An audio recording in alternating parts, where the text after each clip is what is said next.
২৬শে জানুয়ারির সকালটা অন্যরকম হয়।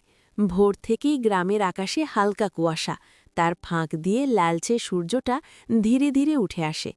অর্ণব আজ খুব ভোরে ঘুম থেকে উঠেছে, কারণ আজ স্কুলে গণতন্ত্র দিবসের অনুষ্ঠান।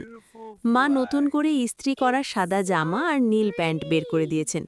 বাবা হাতে ছোট তেরঙ্গা পতাকা তুলে দিয়ে বললেন, আজকের দিনটা মনে রেখে চলিস।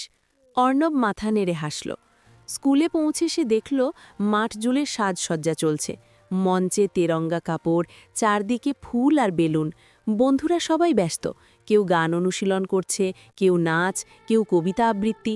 অর্ণবের দায়িত্ব ছিল পতাকা তোলার সময় সারিবদ্ধভাবে দাঁড়ানো। ঠিক সকাল ৯টায় প্রধান শিক্ষক মশাই পতাকা তুললেন। তেরঙ্গা পতাকা আকাশে উড়তেই সবাই একসঙ্গে গাইল, জন গণ মন। অর্ণবের বুকটা গর্বে ভরে উঠল। সে ভাবল, এই পতাকার রঙগুলোর মধ্যেই লুকিয়ে আছে দেশের ইতিহাস।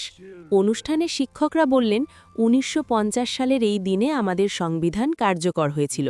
আমরা আমাদের অধিকার পেয়েছি, কিন্তু তার সঙ্গে দায়িত্বও পেয়েছি। কথা শুনে অর্ণব বুঝতে পারল, ভালো ছাত্র হওয়া, সত্য কথা বলা, দেশকে ভালোবাসা, এগুলিও দেশসেবা। অনুষ্ঠান শেষে বাড়ি ফেরার পথে অর্ণব দাদুর হাত ধরল।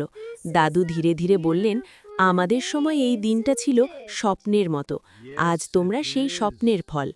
অর্ণব আকাশের দিকে তাকিয়ে উড়তে থাকা পতাকাগুলো দেখল। তার মনে হলো, একদিন সে বড় হয়ে দেশের জন্য কিছু একটা করবেই। ২৬শে জানুয়ারির সেই দিনটা অর্ণবের মনে রয়ে গেল, গর্ব, আশা আর ভালোবাসায় ভরা এক বিশেষ স্মৃতি হয়ে।